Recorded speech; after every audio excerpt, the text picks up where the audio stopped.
At naimbitahan mo itong mga iba't ibang Filipino community leaders dito sa area ng Washington DC, Maryland, and Virginia.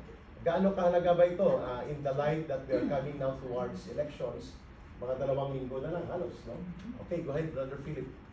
Unang-una, gusto kong patiin ang buong sanlibutan. Good evening, USA. Magandang gabi, Pilipinas. Kadagiti taga-amyanan, ng Bagarabiyo. Kadagiti taga-abagatan, maayong gabi kaninyong tanan, mga suon. Mga kapatid. Ilocano po ito si Brother Philip, pero ang kanyang puso ay hindi lang para sa Ilocos Region, kundi sa buong Pilipinas.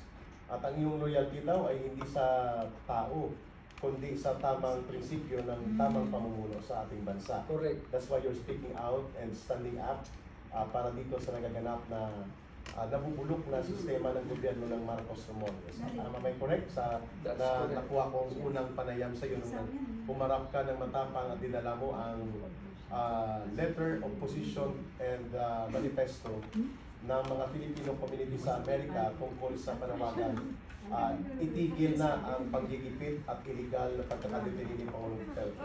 Please explain bakit ikaw ang isa sa nag-volunteer na dalhin po yung sulat na yon sa Philippine Embassy at ang layunin noon sa ika-30 dias o 30 days na pagkakadetini at pagkakadupot kay Pangulong Duterte ay lakas loob kang sumama kasama si Brother June na mga volunteers ng Filipino Migrant Heritage Group dito sa USA. Bakit ninyo yon ginawa na hakbang? Maraming salamat sa pagkakataon kahit na paano napansin nyo kami, Brother Eric. Kahit na gaano kami kabisi dito sa Amerika, pinuntahan nyo kami dito para makapag-share kami sa aming saloobin tungkol sa nagaganap sa buong Pilipinas at lalo na sa ginagawa ng gobyerno. Wala nang parang wala nang kalayaan. Kulang na lang ideklara ng martial law. Ito ang mabigat. Kung may kokontra sa kagustuhan ng gobyerno, ipapakulong. Ihanapan ng butas, parang ikalaboso, parang manahimik. Pero nandito kami, wala kami sa Pilipinas, libre kaming tumuligsa at bumati ko sa inyo kung mali kayo. Pero kung tama, kami ay nagpapasalamat. Pero wala para sa akin, wala na akong makitang magandang ginagawa ng administrasyon ni BBM. Pati pagpagamot ng mga mahihirap sa PhilHealth, tinanggal na. Zero budget. Zero budget. Paano na lang nagda-dialysis? Paano na lang yung mga may malubhang karamdaman na umaasa sa PhilHealth. At hindi lang zero budget. Kinuha pa ang 60 billion pesos. Exactly. Na hindi may paliwanag kung saan ginamit. At sabi ng tagapagtahol at banker ng Malacanang na si Fidel Castro, ay ginamit naman daw yun para sa health purposes, pero hindi niya may paliwanag. So, ito ba ay isa sa mga issue na sa tingin mo? Masakit ito na ang mga mahihirap na Pilipino ay nagiging biktima doble pa sa ginagawa ng kalapastanganan ngayon sa mundo at pagulustay ng gobyernong Marcos, lalo na sa pagkalusugan na budget. Totoo yan, kay Eric. Actually, nakausap ko yung isang kamag-anak ko kanina dahil Besta sa Cagayan, yung sa bayan ng kapatid ko, sabi gano'n. Bawat butante, punta lang sa barangay, ay may 2,000. Yung iba, 5,000. Ibig sabihin, nandun na yung kinurakot nila sa PhilHealth. Pati yung insurance ng mahihirap sa bangko, sa PDIC, I believe, pati yun, pinakialaman pa. Yung more than 200 billion na insurance support fund ay hindi na rin may paliwanag bakit ito ay pinakialaman nila Marcos. Halimbawa, ako so, ay... mo ang korupsyon ngayon ay laganap na laganap. Matindi ang korupsyon.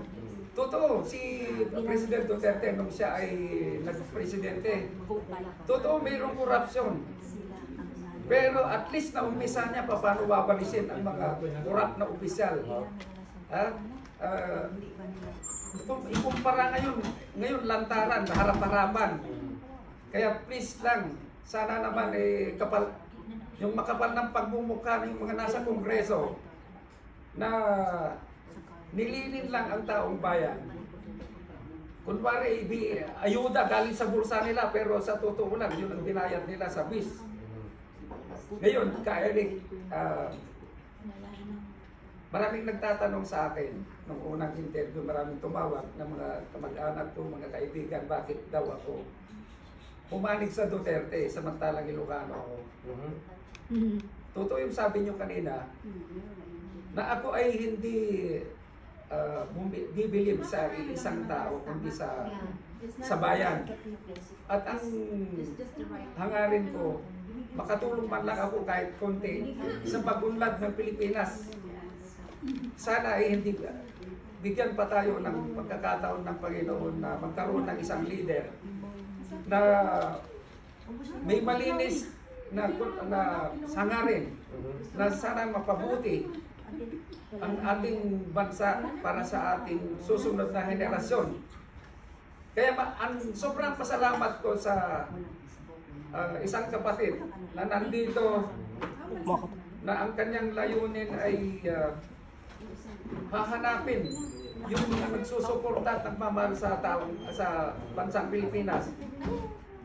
Ito ay tinuturing kong 1 in a million na Pilipino ito.